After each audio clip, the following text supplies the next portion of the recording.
السلام عليكم ورحمة الله وبركاته. الحمد لله رب العالمين عدد خلقه ورضا نفسه وزنة عرشه ومداد كلماته. اللهم رب الحل والحرام ورب المشعر الحرام ورب البيت الحرام ورب الركن والمقام أبلغ لسيدنا مولانا محمد من السلام وتحية السلام.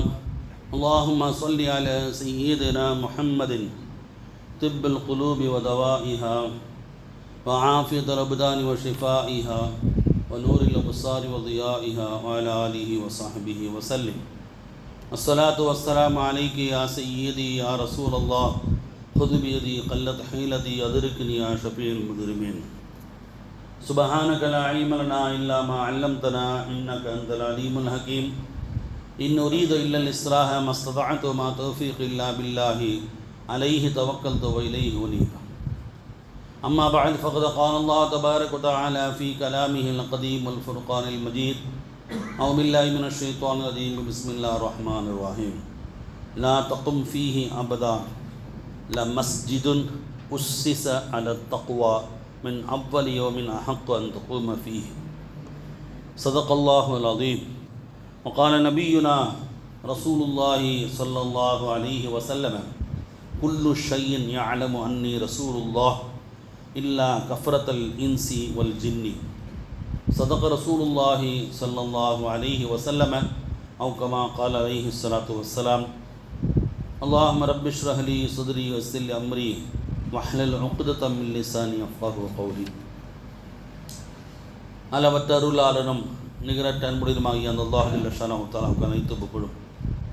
அவன் அனுப்பி வைத்த அன்னல பெருமகனார் முஹம்மது முஸ்தபா அஹமது முஜ்தபா சையீதுல் முர்சலீன் ஃபாத்திமுல் அன்பியா சர்தாருல் அன்பியா தாஜுல் அன்பியா நமது உயிரின் மேலான கண்மணி நாயகம் ரசூலுல்லாஹி ஸல்லல்லாஹு அலைஹி வஸல்லம் அவர்கள் மீதும் அன்னாரை முழுக்க முழுக்க பின்தொடர்ந்த உத்தம சத்திய சஹாபாக்கள் மற்றும் தாபியன்கள், தபா தாபின்கள், இமாம்கள், அவுலியாக்கள், ஷஹதாக்கள், சாலிஹின்கள், நல்லோர்கள், நாதாக்கள், ஞானவான்கள், குறிப்பாக நம் அனைவரும் மீதும் அல்லாஹுடைய அன்பும் அருளும் சாந்தியும் சமாதானம் என்றென்றும் நின்று நிலவட்டுமாக. அமீன் யா ரப்பல் ஆலமீன்.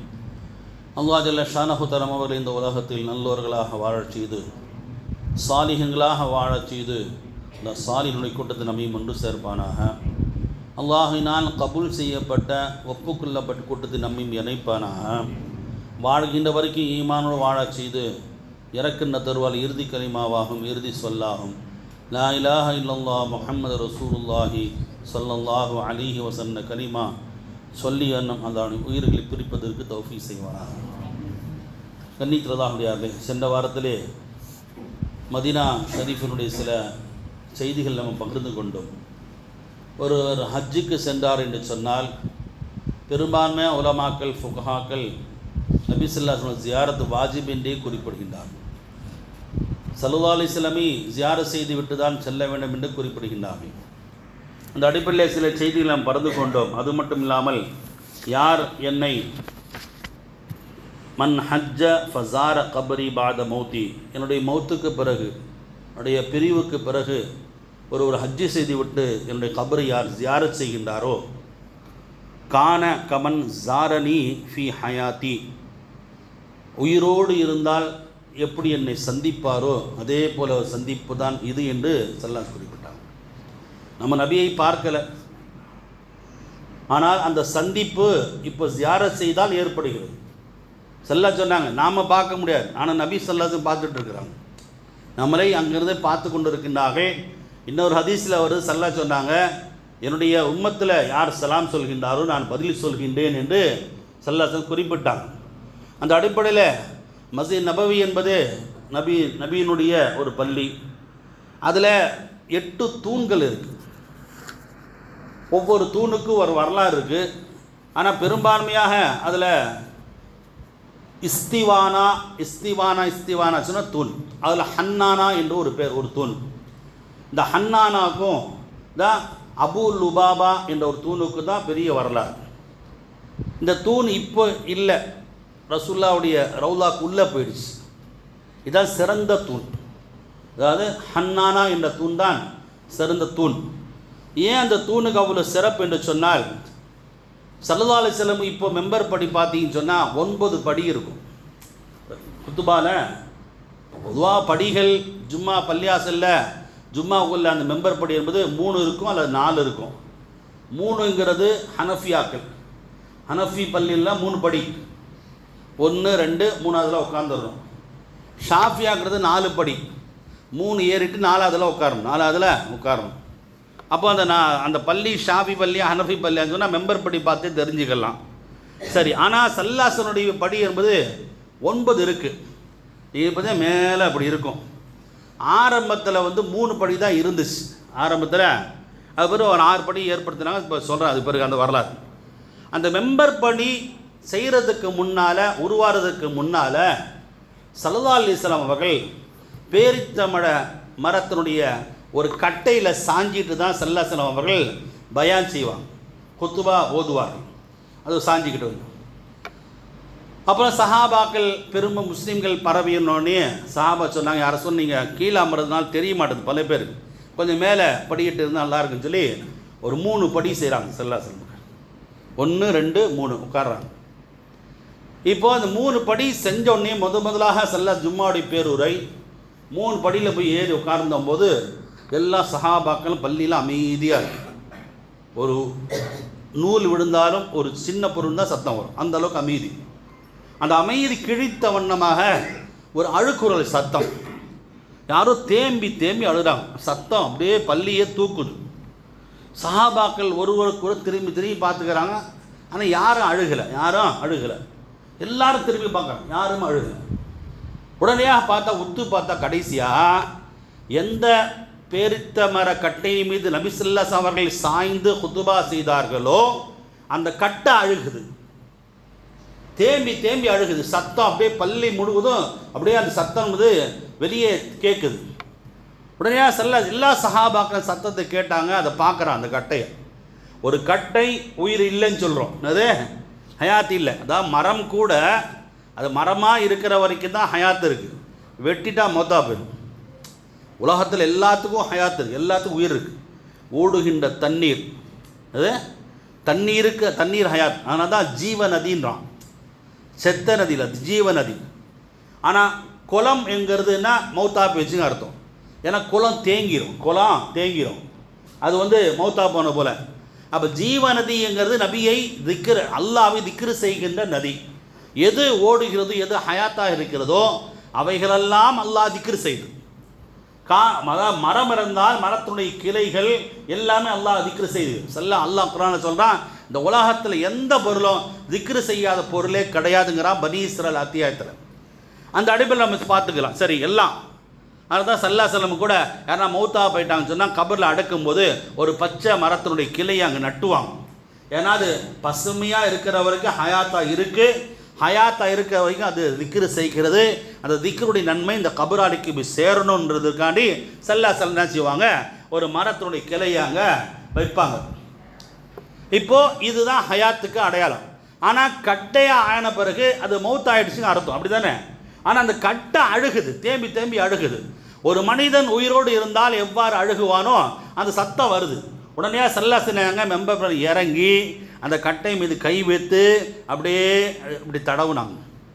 தடவ சத்தம் குறைஞ்சி அடங்குச்சு.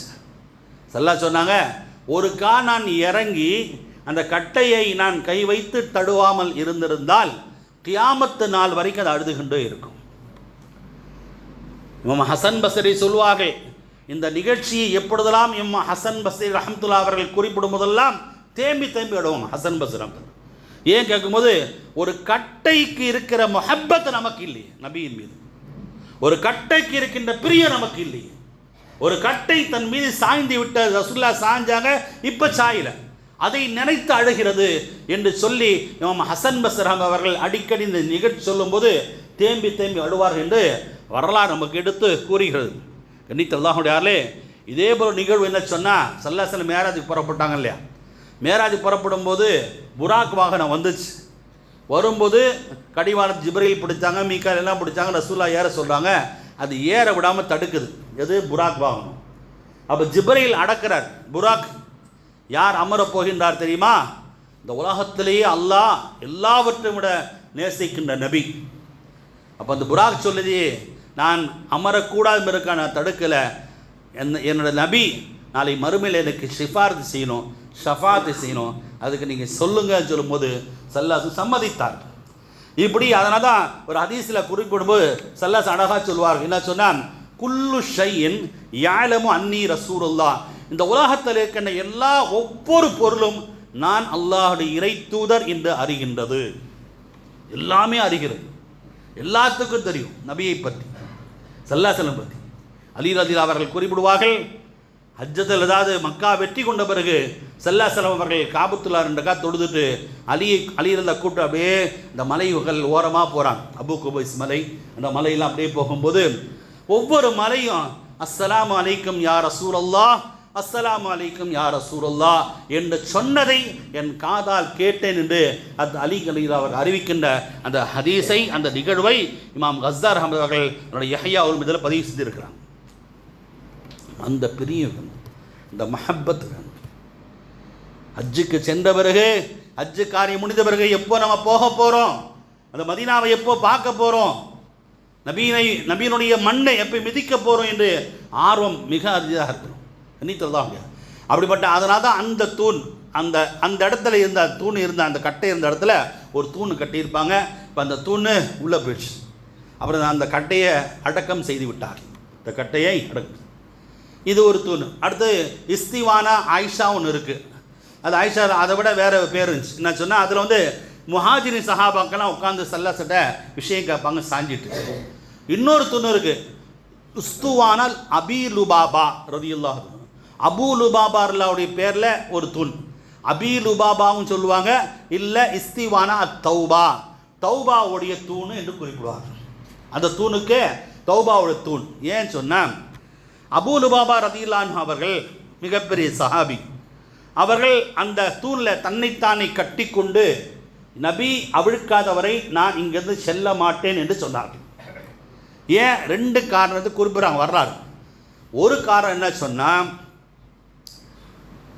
மதீனா இருக்கின்ற பனு குரைலா என்ற யூத கூட்டத்தின் மீது ரசூலுல்லாஹ் போர் தொடுக்க போகிறாங்க.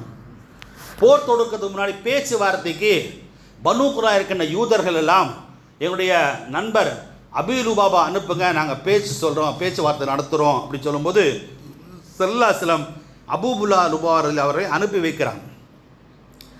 அபூ லுபாபா ரலியல்லாஹு அன்ஹு அவர்களும் அந்த யூதர்களும் மௌட்டீக காலத்தில், அதாவது இஸ்லாம் வர்றதுக்கு முன்னால் பரஸ்பர நட்பாக இருந்தாங்க. அந்த அடிப்பில் கேட்டவுடனே அபூ லுபாபா பார்த்தவொடனே அந்த யூதர்கள்லாம் அழுதார்கள். இவர் கொஞ்சம் மனசு தேங்கிச்சு. தேங்கும்போது, நபி உங்கள் தலைவர் என்ன ஆலோசனை பண்ணி வச்சிருக்கிறார் எங்கள் விஷயத்தில், எனக்கு சமிக்கணும் செய்யுங்க சொல்லும்போது, அவர் என்ன செஞ்சான்னு சொன்னால், சொல்லக்கூடாத ரகசியத்தை இப்படி செய்கை மூலமாக காட்டினாங்க. யார்? அபூபா. என்ன செய்ய சொன்னால், அப்படி உங்களை வெட்ட போகிறாங்க. இதை பார்த்த சஹாபா கொதித்து எழுந்தோம். உடனடியாக தன்னுடைய தவறை உணர்ந்து, யாரை சொல்ல மன்னிச்சிருங்க, நான் அவர் ஏதோ ஒரு பெரியத்தில் அவங்க அழுததுனால அந்த இறக்கத்தில் சொல்லிட்டேன்னு சொல்லும்போது நினச்சாங்க, தூணில் தன்னைத்தானே கட்டி கொண்டார்கள். இது ஒரு நிகழ்வு. இல்லை இது இல்லை, இன்னொரு வரலாம் சொன்னால், தபூக் யுத்தத்தில் ஸல்லல்லாஹு அலைஹி வஸல்லம் புறப்பட்டாங்க. அது அந்த போரே என்பது எப்படி சொன்னால், ஒரு இக்கட்டான போர், கடுமையான கோடை காலம், அது பல நிகழ்வு அதில் இருக்குது. அதில் வரலாறு, நீண்ட வரலாறு. அந்த யுத்தத்துக்கு பல முனாஃபிகள் போகலை, முஸ்லீம்கள் எல்லாம் புறப்பட்டாங்க. 3 சஹாபாக்கள் போகலான்னு நினச்சி போகலை. அது 2 சஹாபா, ஒருத்தர் ரொம்ப வயசானவர் முடியல, இன்னொருத்தருக்கு வேறு காரணம். இன்னொருத்தர் அபூ லுபாபா, இவர் கொஞ்சம் வாலிபராக இருந்தார், இவர்கிட்ட குதிரை இருந்துச்சு. இவர் என்ன நினச்சிட்டாருன்னு சொன்னால், சரி அவங்க போகட்டும், நம்ம பின்னால் போய் சேர்ந்துக்கலாம், சஹாபாக்கெல்லாம் போகட்டும் சேர்ந்துக்கலாம் நினச்சி போக முடியாமல் போச்சு. போயிட்டு வந்த பிறகு ரசூலுல்லாஹ் அந்த பிறகு முனாஃபிகெல்லாம் ஒவ்வொருத்தரும் ஒரு காரணம் சொல்லிட்டான். யார் ரசூலுல்லாஹ் மனைவிக்கு உடம்பு சரியில்லை, அரசனுக்கு உடம்பு சரியில்லை, ஏதோ போய் சொல்லி, ஏன்னா ரசூலுல்லாஹ் தெரியும், இருந்தாலும் முனாஃபிக்கு சரி போங்கப்பா சொல்லி அனுப்பிட்டாங்க. ஆனால் 3 சஹாபாக்கள் உண்மையை சொல்லிட்டாங்க. 3 சஹாபாக்கள் உண்மையை சொன்ன உடனே அது 2 பேர் வீட்டிலே இருந்துட்டாங்க. அபூர்வா இருந்தாங்க. அந்த தூணில் தன்னை கட்டி கொண்டு, என் ரசூலுல்லாஹ் அவிழ்க்காதவரை நான் வரமாட்டேன்னு சொல்லி கட்டி கொண்டாங்க. இந்த செய்தி நபிக்கு தெரிஞ்ச போது அவர் என்னிடத்தில் வந்திருக்கலாமே, நான் அல்லாஹ் துவா கேட்டிருப்பேனே. இனிமேல் அவர் தன்னைத்தானே முடிவு செய்து கொண்டார், இனிமேல் வஹி வந்தால் தான் ஒன்றும் செய்ய முடிஞ்சு சொல்லிட்டாங்க. பல நாட்கள் போச்சு. அதாவது அவசிய நேரத்தில், தொழுக நேரத்திலையும் மலம் ஜலம் கழிப்பதற்கான தன்னோட குடும்பத்தார்கள் அவிழ்த்துடுவார்கள். கழிச்சு திரும்ப வந்து திரும்ப கட்டி போடுவாங்க. சாப்பாடு முடிஞ்சால் ஊட்டுவாங்க. இல்லை, பல நாட்கள் பட்டினி, பல நாள் பட்டினி மயக்கத்தை இருந்துறாங்க. ஒரு பல நாட்கள் கழித்து கிட்டத்தட்ட 50 நாட்கள்னு சொல்கிறாங்க. அதாவது 50 நாட்கள் இவர்கள் படாத பாடுபட்டாங்க. இந்த 3 சஹாபி, நீண்ட வரலாறு. இது அபூ லுபாபா கட்டினுடைய அந்த 50 நாள் கழித்து அல்லாஹ் மன்னிப்பை அவர்கள் கொடுக்குறான். 3 பேரை மன்னிச்சுட்டேங்கிறான். இந்த வஹி எப்போ வருதுன்னா ரசூலுல்லாஹ்வுடைய தஹஜ்ஜுத் நேரத்தில் வருது. தொழுக போகிறாங்க, அந்த நேரத்தில் அல்லாஹ் வஹி இறக்குனவுடனே பல சாக தெரிஞ்சவனே வேகமாக சொல்கிறாங்க, அல்லாஹ் அவங்கள மன்னிச்சிட்டான்னு சொல்லும்போது, இருந்தாலும் என்னுடைய நபி தன்னுடைய புனித கரத்தால் இந்த கட்டை அவிழ்த்தால் தான் வருவேன்னு சொல்லும்போது சல்லாசன் ஃபஜ்ர் தொழுது முடிஞ்சு அந்த கவடத்தை அவிழ்த்தார்கள். அதனால் அந்த தூணுக்கு தௌபாவுடைய தூணு, அபூ லுபாபுடைய தூணு பேர். தௌபா அல்லாஹ் மன்னித்த தூண். அல்லாஹ்தஆலா இப்படி 8 தூண் இருக்காது. 8 தூணு நம்ம போனால் அதெல்லாம் பார்க்குறது பெரிய சிரமம் இருக்குது. அங்கே இடம் கிடைக்குமோ கிடைக்காது. இப்போ அவ்வளோ சூழ்நிலை. முக்கிய நமக்கு நோக்கம் என்ன சொன்னால், ஒன்று ரியாதுல் ஜன்னா, அதை விடக்கூடாது. ரசூலா நீ போன வாரம் சொல்லிட்டேன், நபியினுடைய வீட்டுக்கும் கபருக்கும் மத்தியில் இருக்கிற, அதாவது நபியினுடைய வீட்டுக்கும் மெம்பருக்கும் மத்தியில் இருக்கிற அந்த இடம்தான் ரியாத், சொர்க்கத்தினுடைய இடம். அங்கே 2 ரக்காத் தொழுதுடணும். இன்னொரு அசாபு சுஃபா, திண்ணை தோணு திண்ணை. இந்த திண்ணை எங்கே இருக்குது? நேராக நீங்கள் பாபு ஜிப்ரீல் வழியாக நுழைஞ்சோடனே அந்த திண்ணை இருக்குது. அந்த திண்ணையில் நபி ஸல்லல்லாஹு வீடு எதிர்த்தாப்பில் இருக்கும். இப்போ நீங்கள் போனீங்கன்னா இன்னும் கொஞ்சம் மேலே தான் உயர்த்தி வச்சேன். திண்ணை மாதிரி தான் வச்சுருக்காங்க. பெரிய திண்ணை. இடம் கிடைக்க கஷ்டம். போகணும், காலையில் போகணும். நீங்கள் 10 மணிக்கு 9 மணிக்கு போயிட்டீங்கன்னா ஒரு இடம் கிடைக்கும். லோகர் வரைக்கும் உட்காந்து அதிலே உட்காந்துடும். மரம் வந்தீங்கன்னா போயிடும், இடம் போயிடும். அதில் உட்காந்து திக்ரு தொழுக பல பேர் செஞ்சுருப்பாங்க. பல நாட்டவர்கள். கிடைக்க சிரமம், கிடைச்சிட்டா அல்ஹம்துலில்லாஹ். அந்த திண்ணை எப்படிப்படுதுன்னா ரசூலுல்லாஹ் வீட்டுக்கு நேர் எதிர்த்த வீடு இருக்கும். ரசூலுல்லாஹ் வீடு ரசூலுல்லாஹ் வருவாங்க சஹாபாக்களுக்கு. இப்போ இதெல்லாம் உள்ளே இருக்கிற முக்கியமான இடங்கள், உள்ளே இருக்கிற கண்டித்துறதாக முடியாது. இதில் நபி ஸல்லல்லாஹு அலைஹி வஸல்லம் கபரை திருடுவதற்கு பல பேர்கள் முயற்சி செய்தார்கள். நபியினுடைய கபரே திருடுறதுக்கு இப்போதான் அது மிகப்பெரிய பாதுகாப்போடு இருக்குது. ரசூலுல்லாஹ்வுடைய கபரு பாதுகாப்பு. எப்படி ஹஜ்ருல் அஸ்வதை திருட்டிட்டு சென்றார்களோ அதே போல் நபியினுடைய கபரை எடுப்பதற்கு முயற்சி செய்தாங்க. அந்த 9 படி இப்போ இயற்கைன்னு சொன்னேன் இல்லையா, ரசூலுல்லாஹ்வுடைய 9 படி, 3 படி தான் இருந்துச்சு. 3 படி தான் இருக்கு. ஏன் இந்த 6 படி சொன்னால், அமீர் முஆவியுடைய ஆட்சி காலத்தில் அங்கே இருக்கின்ற கவர்னர், மதீனா மக்காவுடைய கவர்னர் மர்வான் என்பவர் என்ன செஞ்சான்னு சொன்னால், இரவாக ரசூலுல்லாஹ்வுடைய அந்த படிகட்டை எடுத்துறதுக்கான முயற்சி செஞ்சார். அது கை வைக்கும்போது எல்லாம் அப்படியே சூரியகிரகணம் ஏற்பட்டு அப்படியே முழுசாக இருட்டாச்சு. இருட்டானே நட்சத்திரனுடைய வெளிச்சம் அங்கங்கே அடிச்சு.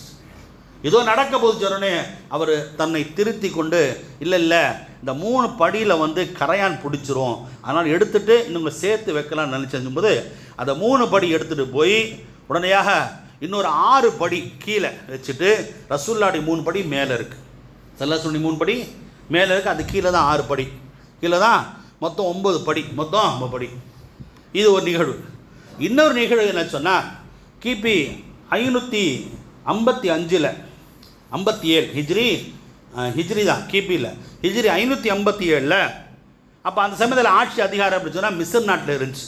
மிஸ்ர் நாட்டு தான் தலைமையகம், அதாவது எகிப்து கீழே தான் பலஸ்தீனு, சிரியா, மக்கா, மதீனா எல்லாமே அப்படியே பரவி இருந்துச்சு. மிஸ்ரில் இருக்கிற அந்த எகிப்தில் இருக்கிற ஜனாதிபதி ஷேக் நூருத்தீன், அதாவது சுல்தான் நூருத்தீன் ரஹ்மத்துல்லாஹி, மிகப்பெரிய ஒரு வலியுல்லான்னு சொல்லலாம். மன்னர் தான். அவ்வளவு வணக்க வழிபாடுகளை, இறைநேசருடைய வணக்கப்பாடு, தஹஜ்ஜுத்தை விட்டது கிடையாது, ஔராதுகளை விட்டது கிடையாது. மிகப்பெரிய ஞானி. அவர்கள் ஒரு சமயம் உறங்கிட்டு இருக்கும்போது கனவுல ரசூலுல்லாஹ் வராங்க. ஸல்லல்லாஹு அலைஹி வந்துட்டு 2 பேருடைய முகத்தை காட்டுறாங்க. இவனுங்களிருந்து என்னுடைய கபருக்கு நீங்கள் பாதுகாப்பு கொடுங்கன்னு சொல்லி ஸல்லல்லாஹு அலைஹி போயிட்டாங்க. திடுக்கிட்டு எஞ்சுக்கிறாங்க. என்னடா ரசூலுல்லாஹ் இப்படி ஒரு கனவு சொல்லிட்டாங்க, ஒன்றுமே புரியல. சரி, ஏதோ வேறு ஏதாவது சைத்தான் குழப்புறான்னு சொல்லி திரும்ப ஒது செஞ்சுட்டு 2 ரக்காத் நஃபில் தொழுதுட்டு திரும்ப தூங்கிட்டாங்க. யார்? சுல்தான் நூருத்தீன் ரஹ்மத்துல்லாஹி, மன்னர். திரும்ப அதே கனவு ரசூலுல்லாஹ் 2 பேரை காட்டி முகத்தை காட்டி இவனுக்கிட்டேருந்து என்னுடைய கபரை பாதுகாப்புங்க அப்படின்னு சொல்லி போயிட்டாங்க. திரும்ப அதிர்ச்சியை திரும்ப ஒது செஞ்சு ரக்காத்து 3 தடவை இந்த கனவு வரும். இனிமே அவங்க பயந்து போய் தன்னுடைய மந்திரி யார் சொன்னால் ஜமாலுத்தீன் என்கிறவர் பிரதான மந்திரி, அவரை கூப்பிட்டு ஆலோசனை செய்யும்போது மந்திரி ஜமாலுத்தீன் சொன்னார், மன்னரே ஜனாதிபதி இனிமேல் தாமதிக்கக்கூடாது, நம்ம வேகமாக மதீனாவுக்கு போகணும் சொல்லி ஒரு 20 நபரை நம்பிக்கை நபரை கூப்பிட்டுக்கிட்டு மிகப்பெரிய நிறைய பரிசு பொருட்களையும் அன்பளிப்புகளையும் உணவு தானியங்களையும் எடுத்துக்கிட்டு மூட்டையாக கட்டிட்டு வேகமாக நினைஞ்சாங்க. ஒட்டாங்களையும் குதிரையிலும் வேகமாக எங்கேருந்து வராங்க, மிஸ்ர்லேருந்து நேக்கி மதீனாவுக்கு புறப்பட்டு வராங்க.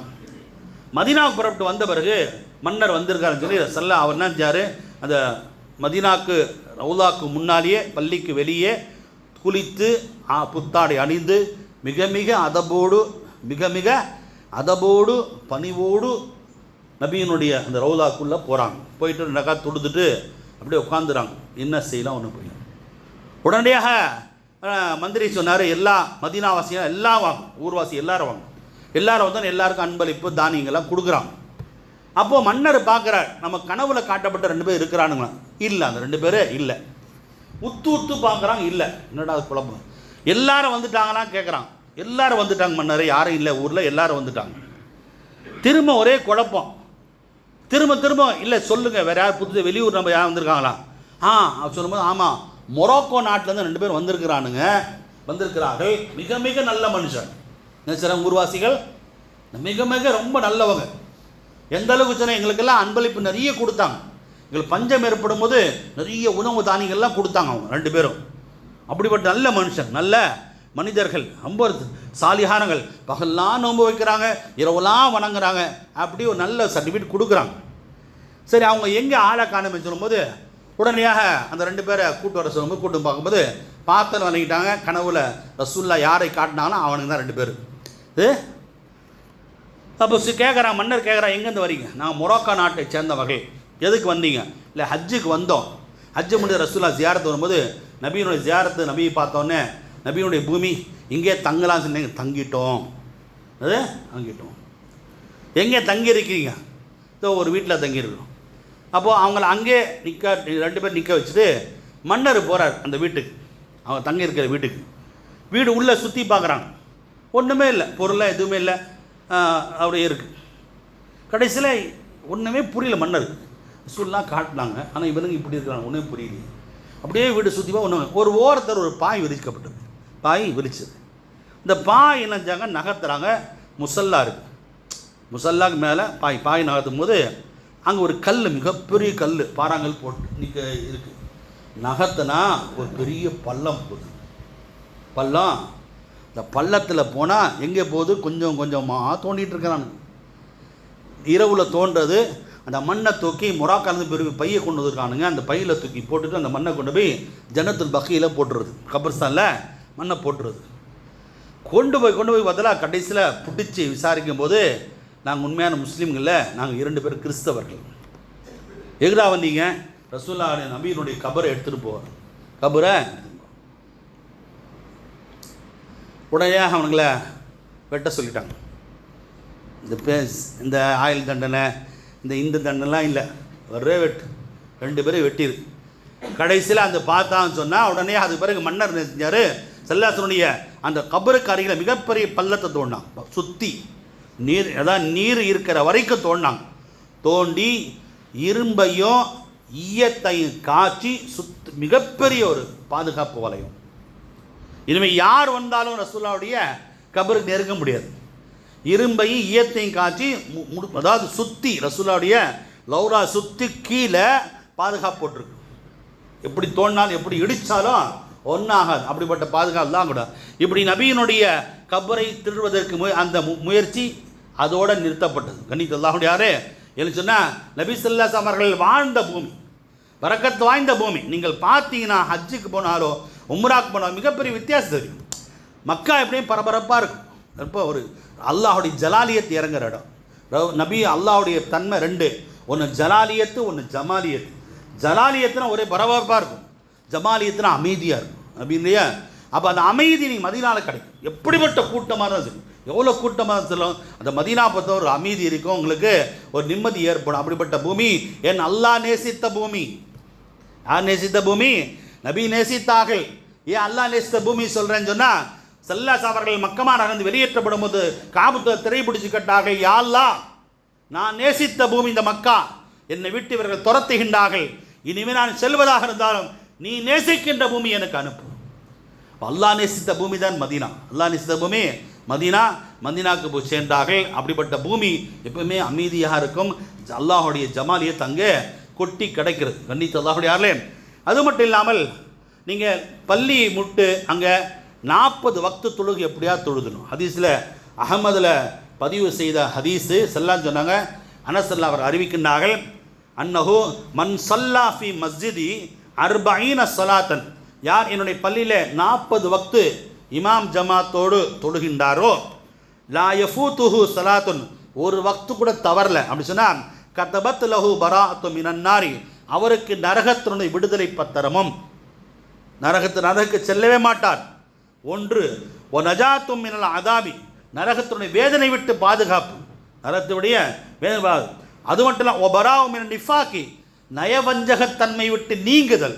இந்த 3 அருளை அல்லாஹ் அவருக்கு வழங்குகின்றான் என அதை ரசூலுல்லாஹி அவர்கள் குறிப்பிட்டார். 40 வக்து விட்டுறக்கூடாது. 8 நாள் அங்கே தங்கி இந்த 40 வக்தையும் முழுமையாக. ஆனால் தான் போகிற ட்ராவல்ஸுக்காரங்க சரி ஜியாரத்தை கூட ஃபஜ்ர் முடிச்சனை கூட்டுட்டு போய் லொஹருக்குள்ளே கூட்டு வந்துடுவாங்க. சுற்றி நிறைய பள்ளி இருக்குது. அதில் முக்கியமான பள்ளி மஸ்ஜித் குபா. ஏன்னா 3 பள்ளி சிறப்பான பள்ளி. ஒன்று காபத்துல்லா, இன்னொன்று மஸ்ஜித் நபவி, இன்னொன்று மஸ்ஜித் அக்ஸா. இதற்கு அடுத்த சிறப்பு உலகத்திலேயே மஸ்ஜித் குபாக்கு இருக்கிறது. ஸல்லல்லாஹு சொன்னாங்க, யார் எனது பள்ளியில் எந்தவித ஆதரவு இல்லாமல் வெறும் தொழுவதற்காண்டியும் ஜியாரத்துக்காண்டியும் ஒன்று என் பள்ளி தொழுகின்றாரோ அவருக்கு ஹஜ்ஜுடைய நன்மை வழங்கப்படும் என ஸல்லல்லாஹு குறிப்பிட்டாங்க. அதே போல மஸ்ஜித் குபாவில் யார் தொழுகின்றாரோ அவருக்கு உம்ராவுடைய நன்மை அல்லாஹ் கொடுக்கிறான். ஒரு உம்ரா செய்தால் என்ன நன்மையோ அந்த நன்மை அங்கே 2 ரக்காத் தொழுதால் அந்த ஹாஜிகளுக்கும் உம்ரா செய்தவர்களுக்கு அல்லாஹ் வழங்குறான அது ரசூலுல்லாஹி ஸல்லல்லாஹு அவர்கள் குறிப்பிட்டார்கள். அப்போ அப்படிப்பட்ட சிறப்பு அந்த குபா. குபாவுக்கு ஒரு வரலாறு இருக்குது. என்ன வரலாறுனா, முதல்ல ஸல்லல்லாஹு அவர்கள் அங்கே தான் வந்து இறங்கினாங்க. இறங்கி அந்த தன்னுடைய கைகளால் தான் அந்த பள்ளியை கட்டினாங்க. பனி அவுஃப் என்ற கோத்தரத்துக்கு சொந்தமாக இருந்த அந்த இடத்தை வாங்கி ஸல்லல்லாஹு செஞ்சாங்க. அது ரொம்ப தூரில் மஸ்ஜித் நபவி இருந்து ஒரு 2.5 மைல் தூரத்தை தான் குபா இருக்குது. அந்த இடத்துல அவ்வளோ பெரிய சிறப்பான பள்ளி. ஸல்லல்லாஹு முதல்ல இறங்குனது அவர் தான் மஸ்ஜித் நபவிக்கு வந்தாங்க. இந்த பள்ளிக்கு ஒரு சின்ன வரலாறுன்னு சொன்னால், ஸல்லல்லாஹு அவர்கள் தபூக் யுத்தத்துக்காண்டி புறப்படும் போது மதீனா இருக்கின்ற முனாஃபிகீன்கள், இந்த நயவஞ்சகர்களும் சேர்ந்து ஒரு பள்ளியை கட்டியிருக்கான். அந்த பள்ளி கட்டிட்டு எதற்காண்டி கட்டினான்னு சொன்னால், இஸ்லாத்தையும் இஸ்லாமியர்களையும் அழிப்பதற்கு என்னென்ன ஆலோசனை செய்ய வேண்டுமோ அது பள்ளியில் வைத்து செய்யலாம் என்ற நோக்கத்தில் ஒரு பள்ளியை கட்டினானுங்க முனாஃபிகீன்கள். உடனே கட்டி முடித்து நாமளா தொழுதா நம்மளை முத்திரை குத்திடுவான். அந்த நபி ஸல்லல்லாஹு அலைஹி வஸல்லம் போய் அழைத்து அவர் ஒரு வக்து தொழுது பள்ளியை திறந்து வச்சுட்டா நமக்கு ஒரு அங்கீகாரம் கிடச்சிரும் அப்படி நினச்சி ஸல்லல்லாஹு அலைஹி வஸல்லம் கூப்பிட வராங்க. யாரை சொன்னாங்க, ஒரு பள்ளி கட்டியிருக்கிறோம், நீங்கள் திறந்து ஒரு வக்து தொழு வச்சுட்டிங்கன்னா அல்ஹம்துலில்லாஹ் நாங்கள் தொழுதுப்போம் அப்படின்றாங்க. ஸல்லல்லாஹு சொன்னாங்க, நான் யுத்தத்துக்கு புறப்படுறேன், எனக்கு நேரம் இல்லை, நான் போயிட்டு வந்து செய்கிறேன்ப்பான்னு சொல்லி ஸல்லல்லாஹு அவர்கள் தபூக் யுத்தத்துக்கு புறப்பட்டு போயிட்டாங்க. போயிட்டு நீண்ட நாள் அந்த யுத்தம், ஏன்னா நீண்ட தூரம் எல்லாம் முடிஞ்சு அல்லாஹ் வெற்றி கொடுத்தான். வெற்றியோடு திரும்பி வந்துட்டு இருக்கும்போது அல்லாஹ் வஹி அறிவிச்சிட்டான், நபியே நீங்கள் அந்த முனாஃபிகள் கட்டியிருக்கிற பள்ளிக்கு போகாதீர்கள், லா தகும் ஃபீஹி அபதா. தௌபால வருது ஆயத்து. நபியே அவர்கள் இடத்துக்கு நீங்கள் எக்காலமும் நீங்கள் செல்லாதீர்கள், அங்கே போய் நிற்காதீர்கள். பள்ளி என்று சொன்னால் ல மஸ்ஜிதுன் உஸ்ஸிஸ அல தக்வா, இறையச்சத்தின் மீது கட்டப்பட்டு இருக்கிறதே அந்த குபா, அதான் சிறந்த பள்ளின்னு சொன்னான் அல்லாஹ் தஆலா. குபாக்கு ஒரே அங்கீகாரம் அல்லாஹ் தஆலா. பள்ளியா செல்லு தக்வா மீது மின் அம்வலி யோமின் அஹக்கு, ஆரம்பம் முதல் தக்வாவின் அடிப்படையில் அந்த கட்டப்பட்டு இருக்கிறது அந்த பள்ளி சிறந்த பள்ளி என்று அல்லாஹ் அங்கீகாரம் கொடுத்தான். உடனடியாக ஸல்லல்லாஹு மதீனா வந்தானுங்க போனை துரத்தி விட்டுட்டு அலி ரலியல்லாஹு அவர்கள் இன்னும் சில பேரை அனுப்பி அந்த பள்ளியை உடைக்க சொல்லிட்டாங்க. அங்கே அந்த பள்ளி உடைக்கப்பட்டது, அது இல்லாமக்கப்பட்டது. அந்த அதற்காண்டி அல்லாஹ் தான் அந்த குபா பள்ளியை பாராட்டி அந்த தக்குவா மீது அது அமைக்கப்பட்டு இருக்கிறது. அங்கே தொழுதாலே ஒரு உம்மரான் நன்மை கிடைக்கிறது என்று சொல்லி ஸல்லல்லாஹு அலைஹி வஸல்லம் வடமையானவங்க சனிக்கிழமை மஸ்ஜித் குபாவுக்கு சென்று தொழுவாங்க. குபாவுக்கு சென்று தொழுவாங்க. ஆனால் சனிக்கிழமை போகிறது இன்னும் சிறப்பு, சனிங்க போகிறது இன்னும் சிறப்பு. இது இன்னொரு பள்ளி கிப்லத்தைன்னு இருக்குது. 2 கிப்லா நம்ம ஏற்கனவே பல வருஷம் சொல்லியிருக்கிறோம். ஏன்னா ஸல்லல்லாஹு அலைஹி வஸல்லம் மதீனாவுக்கு வந்து காபத்துல்லா நோக்கி தொழுகலை, பைத்துல் முகத் நோக்கி தான் தொழுதாங்க 17 மாதங்கள். ஏன்னா யூதர்கள்லாம் இருக்கிறாங்க, யூதர்களுக்கெல்லாம் புனித இடம் பைத்துல் முகத்தஸ், அதனால் பைத்துல் முகத்தஸ் பக்கி நோக்கி தொழுத்துட்டு இருந்தாங்க. அந்த நபி ஸல்லல்லாஹு அலைஹி வஸல்லம் என்ன சொன்னால் நம்ம கிப்லா காபத்துல்லா பக்கம் திருப்பிக்கலாமே அப்படி கல்பில் இருந்துச்சு. அல்லாஹ் தஆலா 17 மாதத்துக்கு பிறகு நபியை உமது ஆசையை நான் நிறைவேற்றி விட்டோம், நீங்கள் திரும்புங்கள் என்று அல்லாஹ் உத்தரவிட்டான். திரும்பின இடம் அந்த இடம் பள்ளியில் மஸ்ஜித் நபவியில் தொழுல ஸல்லல்லாஹு அலைஹி வஸல்லம் அந்த கிப்லத்தின்னு இருக்குது பார்த்தீங்களா, அந்த இடத்துல தொழுதுட்டு இருந்தாங்க. ஸல்லல்லாஹு அலைஹி வஸல்லம் தொழுது இருக்கும்போது சரியாக லொஹரோ அல்லது அசர் 2 விதமான அறிவிப்பு. ஒன்று லொஹரா இருக்கணும், 2வது ரக்காத்தில் ருக்கூவில் இருக்கும்போது வஹி வந்துருச்சு. ருக்கூவில் இருக்கும்போது ஜிப்ரீல் வந்துட்டு நீங்கள் அப்படியே திருப்புங்கன்னாங்க. அப்படியே நேர் இப்போ இப்படி தான் பைத்துல் முகத்தஸ் சொன்னால் இதான் கிப்லான்னு சொன்னால் இப்படி தொழுதுட்டு அப்படியே ரிட்டன் ஆகிடும் நேராக திரு அதுலேருந்து அங்கே பைத்துல் விட்டுட்டு காபத்துல்லா நோக்கி தொழு சொன்னான் அல்லாஹ் தஆலா. ஆனால் அங்கே போனீங்கன்னா அந்த பள்ளியில் போனீங்கன்னா அங்கே இருக்கும், நீங்கள் எதிர்த்தா போச்சுன்னா இதுதான் பைத்துல் முகத்தஸ் அங்கே போட்டிருக்கோம், இது காபத்துலாம் போட்டிருக்கோம். அங்கேயும் கூப்பிட்டு போவோம். அங்கேயே 2 ரக்காத் தொழுதுட்டு இந்த மஸ்ஜித் ஜும்மா ஒன்று இருக்குது. மஸ்ஜித் ஜும்மாங்கிறது அங்கே தான் முதல்ல ஜும்மா தொழுதார். மஸ்ஜித் நபவியில் தொழுல போன அந்த இடத்துல அதை ஜும்மா கடமையாக்கி அங்கே தொழுதார்கள். அந்த இடத்துல ஒரு பள்ளி, அந்த பள்ளி தான் மஸ்ஜித் ஜும்மா, மஸ்ஜிதே ஜும்மா இருக்குது. கண்ணித்துறதா யாருலே இன்ஷா அல்லாஹ் அல்லாஹ் தஆலா ஆசை வைக்கணும் கல்பில். நமக்கெல்லாம் இன்னும் ஏழையும் நினைக்காதீங்க, செல்வந்தர் வயசாச்சுன்னு நினைக்காதீங்க. எல்லாருமே நம்ம ஹயாத் இருக்கிற வரைக்கும், உயிரோடு இருக்கிற வரைக்கும் எப்படியாவது அந்த பூமியை பார்த்து நபிக்கு சலாம் சொல்ல பாக்கியத்தை எப்படியாவது சொல்லிட்டு தான் அந்த பூமியை விட்டு போகணும். அதுக்கு துவா செஞ்சுட்டு இருங்க. நிச்சயமாக அல்லாஹ் தஆலா அதற்கு வழி கொடுப்பான், நம்முடைய துவா கபூல் செய்வான். அல்லாஹ் தஆலா அனைவர்களுக்கும் செல்லாதவர்களுக்கு அந்த பாக்கியத்தை வழங்குவானாக, சென்றவர்களுக்கு மீண்டும் அந்த பாக்கியத்தை வழங்குவானாக. அல்லாஹ் ரப்புல் ஆலமீனே என்னுடைய உயிர்கள் இந்த உலகத்திட்டு செல்வதற்கு முன்னால் இந்த உயர்ந்த இல்லமான அந்த காபத்துல்லாஹை தவாப் செய்வதற்கும், இந்த உலகத்திலே சிறந்த இடமான எங்கள் நாயகர் ரோலாச்சை ஜியாரத் செய்வதற்கும், எங்கள் நபி கனவிலும் நனவிலும் கண்டு தரிசித்து கியாமத்து நபியினுடைய உயர்ந்த ஷஃபாத் பெற்று சொர்க்கத்தில் நபீராமருடைய பாக்கியத்தை எங்கள் எல்லோருக்கும் வாரி வழங்குவானாக. வாஹிர் தாவனா அல்ஹம்துலில்லாஹி ரப்பில் ஆலமீன். அஸ்ஸலாமு அலைக்கும் வரஹ்மத்துல்லாஹி வபரகாத்துஹு. சுன்னத்தோடு